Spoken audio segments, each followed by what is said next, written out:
আবার সেই দাম্ভিকতা ডোনাল্ড ট্রাম্পের, বলছে যে যুক্তরাষ্ট্রের জাহাজে হামলা চালালে ইরানকে পৃথিবী থেকে মুছে ফেলা হবে।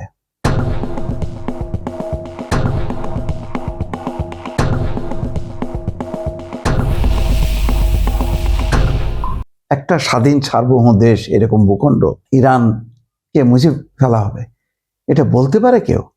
এটা তো মানে এই যুগের হিটলার মুসলিনি ওই রকম এক ধরনের মনোভাব।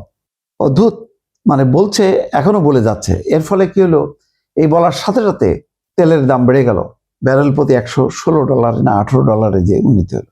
এতে ক্ষতি হচ্ছে কি? সারা বিশ্বের ক্ষতি হচ্ছে। যুদ্ধের আওয়াজ যখনই হচ্ছে তখন তেলের দাম বেড়ে যাচ্ছে। কিন্তু এই কথা ডোনাল্ড ট্রাম্পকে কে বোঝাবে?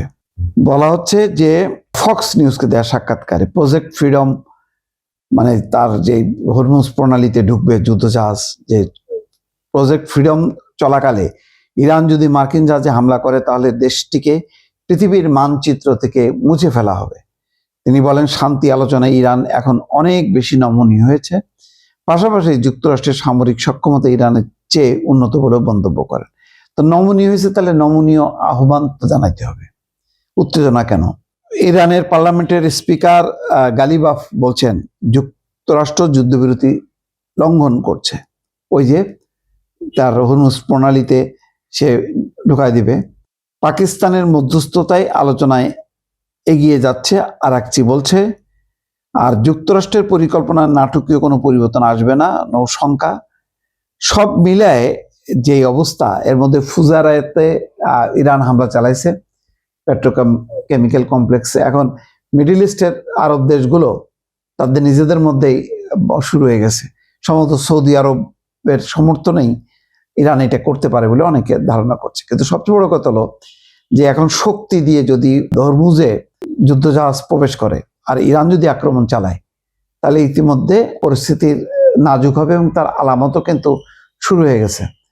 এখানে যে খবরগুলো আসছে এখন, তাতে দেখা যাচ্ছে যে আরব আমিরাতে হামলা, আবার যুদ্ধের সংখ্যায় উপসাগরীয় দেশগুলো সতর্ক অবস্থায়। ইসরায়েল এখন ঘাপটি মেরে আছে যে ঠিক আছে, এরা লড়াই করে মরুক, তারপরে তো আমরা আছি। হরমুজ প্রণালীতে যুক্তরাষ্ট্রের হামলায় 5 বেসামরিক ব্যক্তি নিহত। তার মানে অলরেডি হামলা শুরু করছে, এটা বোঝা যাচ্ছে ইরানের বক্তব্য অনুযায়ী। ইরানের বন্দরে কয়েকটি জাহাজে আগুন নিয়ন্ত্রণের চেষ্টায় ফায়ার সার্ভিস। কেন আগুন লাগলো? হামলা নাকি অন্য কি কারণে বোঝা যাচ্ছে না। তো যাই হোক, মোদ্দা কথা হলো যে পরিস্থিতি আবার অবনতির দিকে যাচ্ছে।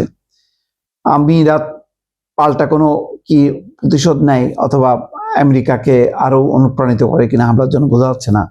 সৌদি আরব আপাতত একটু পেছনে থাকবে, সে যুক্তরাষ্ট্রের বিরুদ্ধেও যাবে না, ইরানের বিপক্ষেও যাবে না, এমন একটা অবস্থান নেবে। তার মানে ঘোরাটি হয়ে গেল একদম পুরো বিষয়টা।